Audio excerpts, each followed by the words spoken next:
Hello, good afternoon. I'm Israeli government spokesman Eylon Levy. This is day 68 of the October 7th war. First, a brief update, and then we will take your questions. As always, we'll start with the latest figures. Since the start of the October 7th massacre, Hamas has fired more than 12,000 missiles at Israel.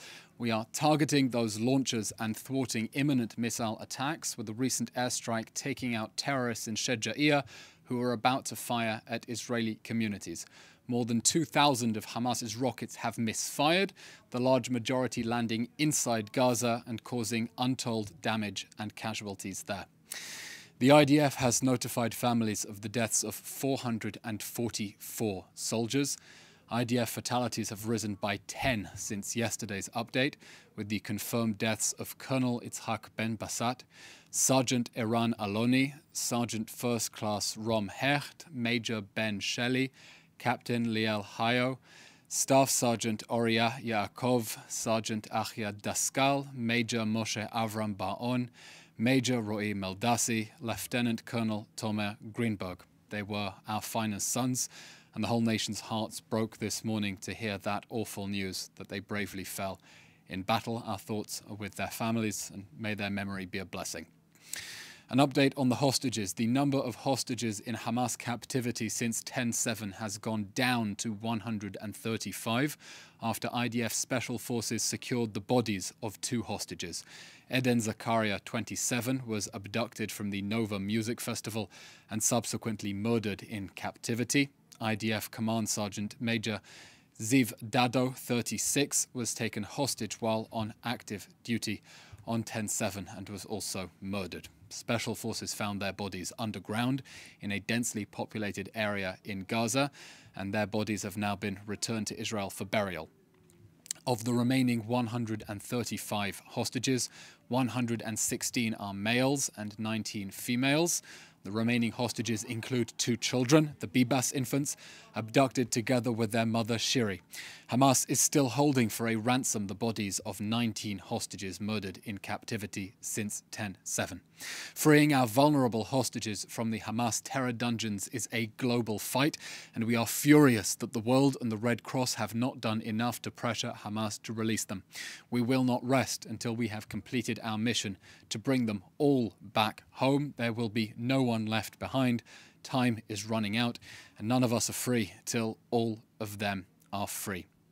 An operational update. Following a situation assessment yesterday, Defense Minister Yoav Gallant has stated that Hamas forces in northern Gaza, including Gaza City, are on the verge of collapse.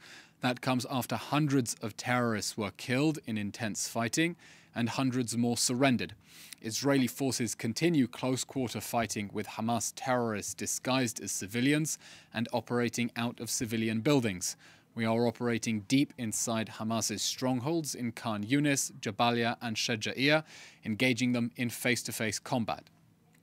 The Golani Brigade has been targeting terror infrastructure in the Sheja'iyah Kasbah, the marketplace, where Hamas has been operating from inside and underneath civilian areas. Over the past day, our forces have conducted over 250 precise strikes on terror targets across the Gaza Strip, and that campaign continues. On the northern front, the IDF remains on high alert to deter any further aggression against our people and prevent other actors from entering this war. Yesterday, we saw 3 launches to Israeli territory from Syria, one of those falling in an open area in Israel. In response, overnight, IDF aircraft and tanks struck military assets belonging to the Syrian army in Syrian territory. The IDF continues to respond firmly to Hezbollah's unprovoked aggression from Lebanon, including a missile attack that set off a red alert siren in Acre and was intercepted by the Iron Dome system. The IDF has struck Hezbollah infrastructure in Lebanon in response to those cross-border attacks, including with anti-tank missiles and mortar shells.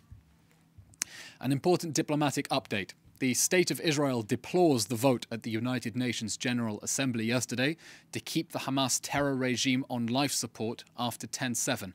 Hamas continues to threaten us with more October 7 massacres, and any end to the fighting that leaves Hamas still standing will leave it free and emboldened to massacre our people again. Anyone calling for a sustainable ceasefire with Hamas is calling to leave its rapists free to reoffend. That will not happen. In its vote, the General Assembly seeks to condemn us here to a cycle of violence that we are determined to end with the end of Hamas. Fortunately, the General Assembly doesn't get to decide whether the Hamas terror regime will survive this defensive campaign. We get to decide that, and we will continue fighting the October 7th monsters. This week, we set the diplomat babysitter test as our standard for ending this war.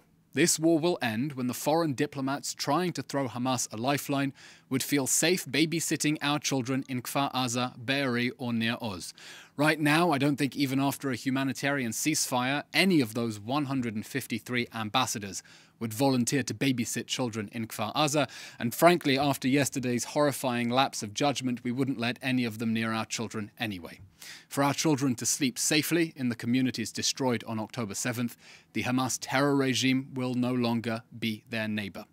We thank the 9 brave nations that voted against Hamas, showing great moral leadership and clarity in reaffirming our duty to defend ourselves.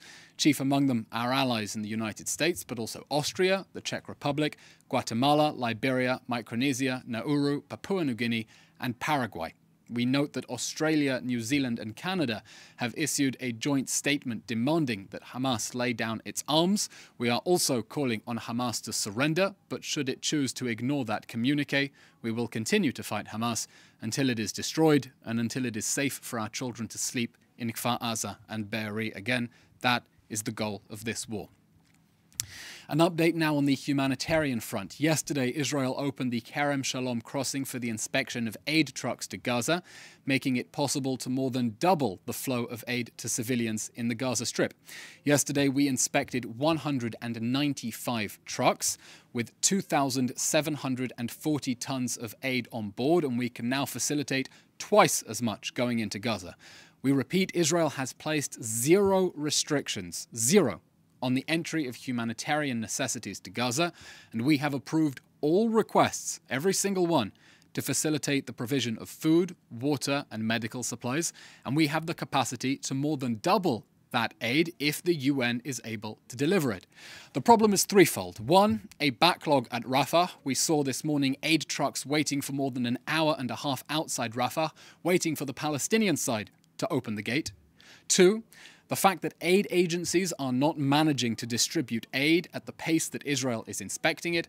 And three, the fact that Hamas is stealing aid while the agencies that feign concern for civilians in Gaza are complicit with Hamas's abuse of civilians through their silence.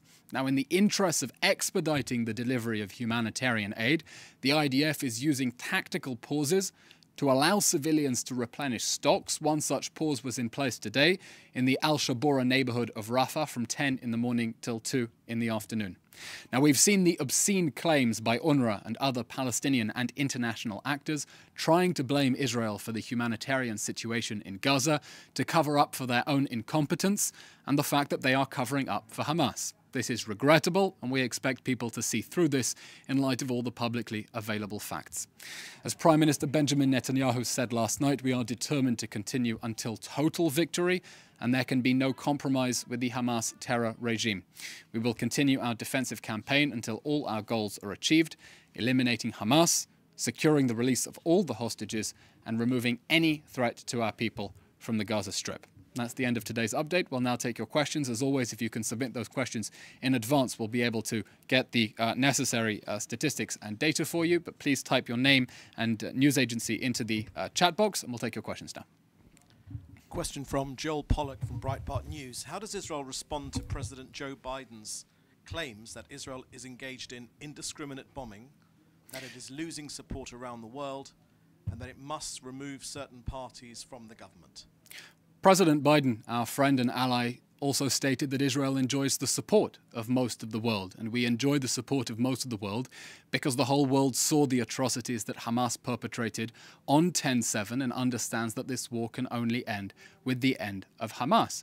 Now, we know that perhaps some nations are beginning to lose their nerve as difficult images come out of Gaza as Hamas deliberately tries to endanger and sacrifice their civilians, sick and twisted as it is, in order to generate sympathy, in the hope that will generate pressure, in the hope that that will stop Israel from defending ourselves.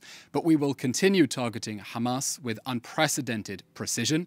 If you look at the statistics, we have struck, I believe, 22,000 targets inside the Gaza Strip. And even if you buy the statistics put forward by the Hamas-run health ministry, which we dispute, you're looking at less than 0.8 casualties per strike. That is unprecedented precision.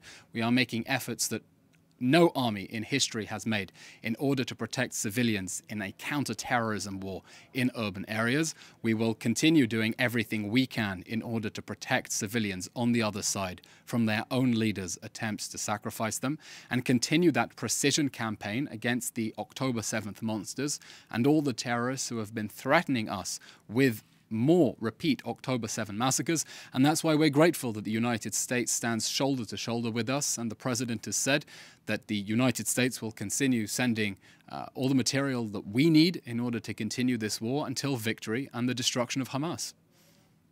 Question from Hannah Julian from the Jewish Press. Does the current campaign to eliminate Hamas include its senior command and operatives in the Palestinian Authority-controlled territories? Every Hamas terrorist is a dead man walking. Thank you. Okay, that's all. Thank you very much. We'll update you tomorrow about the timing of the next briefing.